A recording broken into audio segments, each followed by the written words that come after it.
बिस्मिल्लाहिर्रहमानिर्रहीम। अस्सलाम वालेकुम डियर स्टूडेंट्स, आप देख रहे हैं Saim Afzal mentor YouTube channel.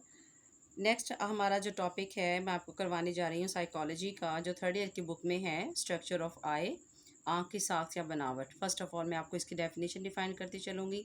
आँख एक जिंदा खुदकार कैमरा है जो आम कैमरे की तरह बसरी तजर्बात को रिकॉर्ड करता है। और आँखें खोपड़ी के कमरानुमा खानों में सॉक्ट्स की सूरत में, यानी कि सॉक्ट्स की सूरत में वाक़या होती हैं। 20 से 25 मिलीमीटर कर्वी ढांचों पर मुश्तमिल होती हैं। आँख की साख के लिए इन्होंने 3 पर्दों पर मुश्तमिल इसे मेंशन किया है। मैंने डायग्राम बाकायदा आपके लिए सामने रखी है, उसके थ्रू मैं आपको डिफ़ाइन करती चलूँगी। First of all sclerotic cord है, कोराइड कॉर्ड और रेटिनल कॉर्ड। जो स्क्लेरोटिक कॉर्ड है, जब आँखें खुलती हैं तो इसका जो हिस्सा आपको सफ़ेद नज़र आता है, ये आपको डायग्राम में भी बाकायदा तौर पे दिखाई दे रहा है।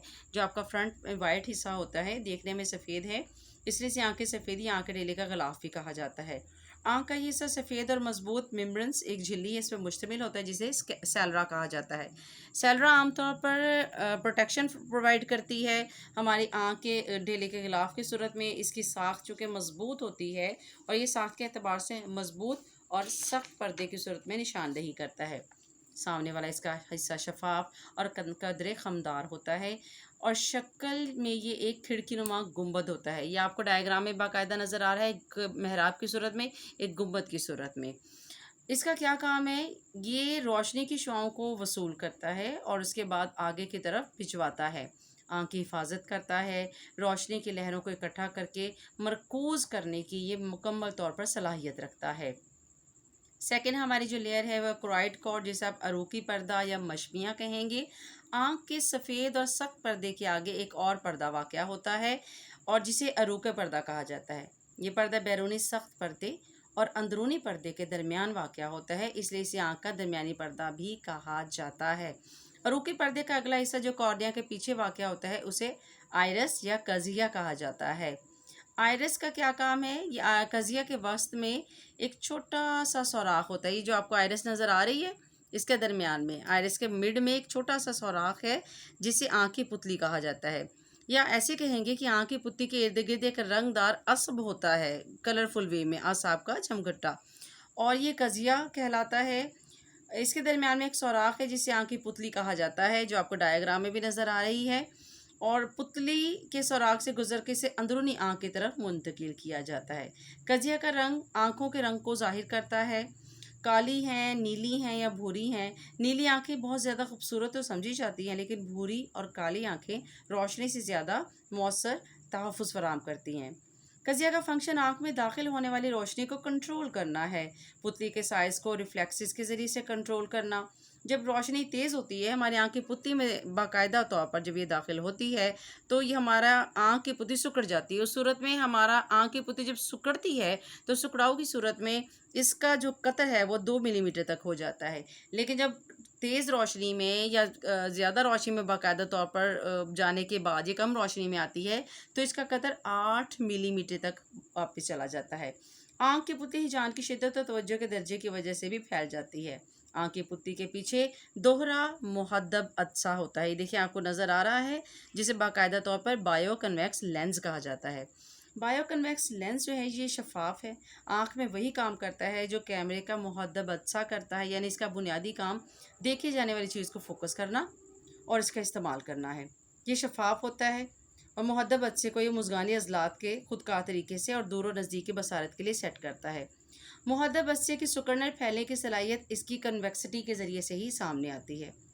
कॉर्निया और मुहद्दब अदसे के दरमियान में एक छोटा सा कमरा होता है, जिसे बाकायदा चैम्बर कहा जाता है, या इसे आबी रतूबत भी आप कहेंगे। चैम्बर का क्या काम है? ये आम तौर पर नोयत के अतबार से हमारे जो निखा है या हमारे स्पाइनल कॉर्ड के एरियाज़ हैं, उनको आपकी आँखों के साथ कनेक्ट करता है। अच्छे के पीछे एक बड़ा खला होता है, जो एक सफ़ेद मोटे स्याल लेसदार मादे से भरा होता है। इसे जजाजी रतूबत कहा जाता है। ये आँख के डेले या अदसे को बाकायदा पिचकने से बचाता है। थर्ड जो हमारी लेयर है, रेटिनल कॉर्ड जिसे आप कहेंगे। रेटिनल कॉर्ड क्या है? रेटिनल कॉर्ड एक बाकायदा तौर पर अंदरूनी हिस्सा, ये बहुत सेंसिटिव पार्ट ऑफ आई है। बसारत का तस्वुर इसी में कायम होता है। इसे कैमरे की फ़िल्म से आप तशबीह देंगे। बसरी निज़ाम से जो इमेज बनता है, जो तिमसाल बनता है, वो आँख के पिछले हिस्से में वाक़या एक आसमानी स्क्रीन पर फोकस होता है और उसके बाद आपके रेटिना की तरफ मूव ऑन होता है। रेटिना का लफ्ज़ यूनानी ज़ुबान के लफ्ज़ से अख़ज़ किया गया है, जिसका मतलब नेट और जाल के हैं। जब आप इसका बाकायदा तौर पर मुआयना करते हैं तो उसको बाकायदा ऑप्टोमेलोस्कोप के ज़रिए से कर सकते हैं, इसके अलावा आप नहीं कर सकते। इसके अलावा खून की नालियों से बुना हुआ ये जाल है जो आपको बाकायदा तौर पर नज़र आता है। जालदार पर्दा ये क्या होता है? जालदार पर्दा ये बाकायदा पूरे हिस्से को कवर अप किया होता है। इसमें फ़ोटो रिसेप्टर्स होते हैं। फ़ोटो रिसेप्टर्स क्या काम करते हैं? ये हमारी आई साइट की एनर्जी को बहाल करते हैं। इसमें रूट्स और कॉन दोनों बहुत ज़्यादा अहमियत के हामिल हैं। रूट्स का क्या काम है? ये बारीक, लंबे और सिलेंडर नुमा असाबी रेशे हैं। रोशनी के लिए बहुत सेंसिटिव होते हैं, कम रोशनी में बहुत अच्छी कारकर्दगी दिखाते हैं। ताहम ये रंगों और छोटी-छोटी तफसीलात के लिए बहुत हसास नहीं होते हैं। लेकिन आम तौर पर इसमें जो रिसेप्टर्स हैं ब्लैक एंड वाइट कलर के बाकायदा तौर पर परसीव किए जाते हैं। ये आपको यहाँ पर उन्होंने शरियाना की सिरत में मेंशन भी किया हुआ है कि रूट्स और कॉन्स बाकायदा तौर पर मौजूद होते हैं। कॉन्स जो हैं ये भी जिसामत में बहुत छोटे होते हैं, मखरूती शक्ल के होते हैं और ये तेज़ रोशनी में रंगों और छोटी छोटी तफसीलात के लिए बहुत हसास साबित होते हैं। और इसके साथ साथ यही वजह है कि बाज़ मखलूक़ात ख़ास तौर पर इंसानों में इस तवानिये और मखरूतिये दोनों पाए जाते हैं, लेकिन जानदारों में ऐसा कोई अमल नहीं होता। उसके बाद बाइपोलर सेल्स आ जाते हैं हमारे। बाइपोलर सेल्स आम तौर पर ऐसे सेल्स कहलाते हैं जो हमारे पर्दे की तहों पर मुश्तमिल होते हैं और ये फोटो रिसेप्टर्स के लिए एक मोटिवेशन के तौर पे सामने आते हैं, जो इसे एक्टिवेट रखते हैं, फ़ाल रखते हैं। अगर इसके अक़दी आसाब को आप एक्टिवेट करें, उसमें तहरीक पैदा करें, तो मालूमात को आपके ब्रेन तक ऑर्डर डिलीवर करने के लिए ये रेंज के तौर पर इस्तेमाल होते हैं। इसके अलावा ब्रेन के अंदर येलो स्पॉट्स भी मौजूद होते हैं। येलो स्पॉट्स का क्या काम है?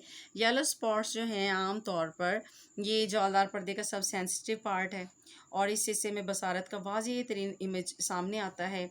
फोविया में जो मखरूतिये पाए जाते हैं उनके लिए जालदार पर्दे के दूसरे हिस्से में पाए जाने वाले मखरूतियों की निस्बत ज़्यादा लंबे और बारीक होते हैं।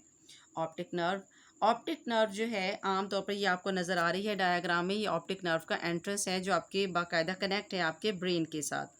ऑप्टिक नर्व जो है ये असबे बासरा अकदी आसाब के महवरों का एक ऐसा बंडल होता है जो आँख के डेले के पीछे और नाक के करीब वाक़या होता है। जहाँ फोविया ख़त्म होता है वहाँ से असबे बासरा शुरू हो जाता है। नाक के करीब से गुजरता हुआ जालदार पर्दे को दिमाग के बसरी आसाब और मराकज़ से मिलाता है और बसरी मालूमात के 33 से ज़ायद मराकज़ और 300 से ज़ायद आसाबी सर्किट्स को आपस में कनेक्ट करता है। उसके बाद हमारा ऑप्टिक नर्व है। Optic nerve as it is optic आज़मा आ जाता है। ऑप्टिक नर्व के साथ ऑप्टिक आज़मा इसके साथ ही इसका बाकायदा तौर पर एक ताल्लुक़ है, एक रब्त है। ऑप्टिक आज़मा ये बसरी आसाब का करीबन 4 सेंटीमीटर लंबा अंसर है। दोनों आँखों के बसरी आसाब चाहे वो नखामियाँ हैं या बलगमी गदूद हैं उनको आपस में कनेक्ट करता है और ये ऑप्टिक आज़मा आम तौर पर आपके बसारत के अवामिल को बैलेंस करता है। देन ब्लाइंड स्पॉट्स ये आपको यहाँ पे एक लाइनिंग सी नज़र आ रही है। स्पॉट्स की सूरत में बाकायदा पूरी आइज़ को ये सर्कल में लिए हुए होते हैं। ब्लाइंड स्पॉट्स हैं क्या? ब्लाइंड स्पॉट्स शबकिया में वो मुकाम है जहाँ पर तमाम अकदी खुलियात के महवरे इकट्ठे होकर आँख से बाहर निकलते हैं और उस मुकाम पर एक सौराख होता है जिससे असबे बासरा शबकिया में दाखिल होता है। सौराख होने की वजह से वहाँ कोई मखरूती और इस्तवानिये नहीं पाए जाते हैं। इसके अलावा प्रोसीजर उन्होंने शॉर्ट वे में डिफ़ाइन किया है। क्राइड कॉर्ड, रेटिनल कॉर्ड और बाकायदा cornea, pupil, iris, lens, muscular activity lens है। उसके अलावा आपके जो फोबिया जो रूट्स हैं, कॉन्स हैं, उनका क्या इंटरेक्शन है, ये तमाम चीज़ें इस डायग्राम में बाकायदा तौर पे मेंशन की गई हैं। डियर स्टूडेंट्स, आप मेरे चैनल को लाइक करें, सब्सक्राइब करें, बेल आइकॉन को प्रेस करें और नई वीडियो ताकि आपको मैं पहुंचाती रहूं इंशाल्लाह ताला से। Wish you all the best. अल्लाह आपको अपनी हिफ्ज़-ओ-अमान में रखे।